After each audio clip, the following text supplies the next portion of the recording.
مجھے لگا میرے اندر کچھ ٹوٹ رہا ہے۔ عمران ٹھیک ہی کہہ رہا تھا۔ تب میں نے حالات سے مجبور ہو کر عمران کو آخری سلام کیا اور اپنے ماں باپ کے فیصلے کے آگے سر تسلیم خم کر دیا۔ میری رخصتی بڑی دھوم دھام سے ہوئی کیونکہ میں اپنے والدین کی اکلوتی اولاد تھی۔ اس وجہ سے دونوں ماں باپ نے اپنے ارمان پورے کیے۔ دوسری طرف میرے شوہر بھی اپنے والدین کے اکلوتے بیٹے تھے، لہٰذا دونوں گھرانوں نے اس شادی میں خوب ارمان نکالے۔ یوں میری نئی زندگی کا آغاز ہو گیا۔ میرے شوہر بہت خیال رکھنے والے تھے، ان کی فیملی بھی بہت اچھی تھی۔ ابھی میری شادی کو مہینہ ہی ہوا تھا کہ میں نے آگے پڑھنے کی اپنے شوہر سے فرمائش کر ڈالی۔ میری خواہش پر میرے سسرال والوں کو کوئی اعتراض نہیں تھا، بلکہ میرے شوہر تو میرے فیصلے سے بہت خوش ہوئے۔ وہ کشادہ ذہن کے مالک تھے۔ اس طرح میں نے BSc کے لیے ایک مشہور کالج میں داخلہ لے لیا۔ میرے شوہر نے میرے داخلے کے لیے بہت تگ و دو کی تھی، یہاں تک کہ جب کلاسز شروع ہوئیں تو وہ مجھے خود کالج چھوڑنے اور لینے بھی آتے، لیکن مجھے یہ اچھا نہیں لگتا تھا کہ میرے لیے وہ اتنی تکلیف اٹھائیں۔ ایک دن میں نے ان سے کہا، آپ کو اپنا کاروبار بھی دیکھنا ہوتا ہے، آپ میرے لیے اتنی تکلیف کیوں اٹھاتے ہیں؟ اسی محلے میں ایک لڑکی بھی کالج جاتی ہے، کیوں نہ میں اسی کے ساتھ آیا جایا کروں؟ آپ فکر مت کریں میری۔ تو پھر میرے شوہر مان گئے۔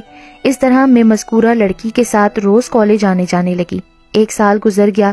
ایک روز اچانک میرے سیل فون پر عمران کا نمبر چمکنے لگا۔ نمبر دیکھ کر تو میں بہت پریشان ہو گئی کہ عمران نے مجھے کیوں کال کی ہے۔ ہم نے تو کبھی نہ بات کرنے کا فیصلہ کیا تھا، پھر اب عمران اپنا وعدہ کیوں توڑ رہا ہے؟ میں نے فون اٹھایا۔ کیا ہوا عمران، فون کیوں کیا؟ خیریت تو ہے نا؟ تمہاری بہت یاد آ رہی تھی جان، مجھ سے رہا نہ گیا تو فون کر لیا۔ تمہاری آواز سن کر دل خوش ہو گیا ہے، عمران نے رو دینے والے انداز میں کہا۔ عمران، میری شادی ہو چکی ہے، اب اس طرح فون پر بات کرنا بالکل مناسب نہیں۔ میں جانتا ہوں، مگر کیا کروں، دل کے ہاتھوں مجبور ہوں۔ تمہاری آواز سننے کے لیے ترس گیا تھا، کوئی لمحہ ایسا نہ گزرا جب تمہیں یاد نہ کیا ہو۔ اس کی آواز رندھی ہوئی تھی جیسے رو پڑے گا۔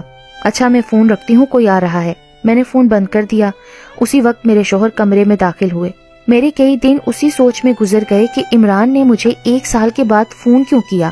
1 ہفتے کے بعد عمران نے مجھے پھر دوبارہ فون کیا۔ اس بار اس نے مجھ سے ملنے کو کہا۔ میں نے پہلے تو انکار کیا، مگر اس کے اصرار پر میں راضی ہو گئی۔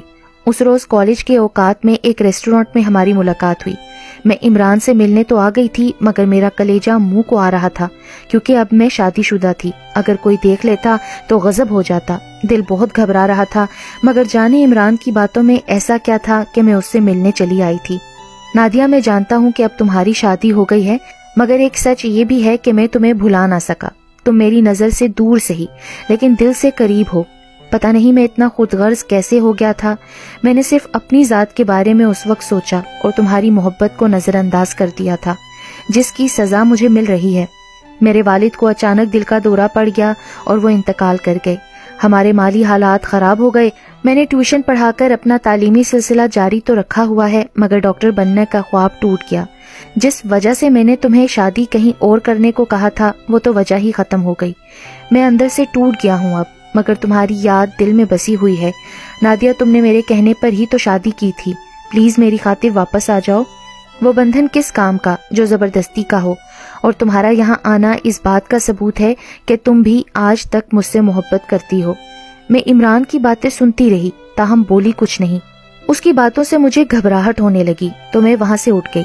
میں تمہارے جواب کا انتظار کروں گا نادیہ، اس نے کہا، اور پھر میں گھر آ گئی۔ سارا دن عمران کی باتوں پر میں غور کرتی رہی۔ مجھ سے کھانا بھی نہ کھایا گیا۔ اس بارے میں جتنا سوچتی اتنا ہی الجھتی۔ میرا سر درد کرنے لگا اور شام تک مجھے بخار چڑھ گیا، پورا بدن جلنے لگا۔ میرے شوہر آئے تو وہ گھبرا گئے۔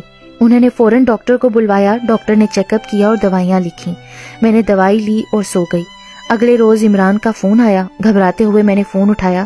ہاں نادیہ، تم نے کیا سوچا؟ تم جلد سے جلد طلاق لو اور میرے پاس آ جاؤ۔ عمران، میری طبیعت خراب ہے، بہت تیز بخار ہے، میں نے آہستگی سے کہا، مگر عمران میری بات کو نظر انداز کر کے اپنی ہی کہہ رہا تھا۔ اچانک لائن کٹ گئی۔ 3 روز تک مجھے بخار چڑھتا اترتا رہا۔ مجھے ملیریا ہو گیا تھا۔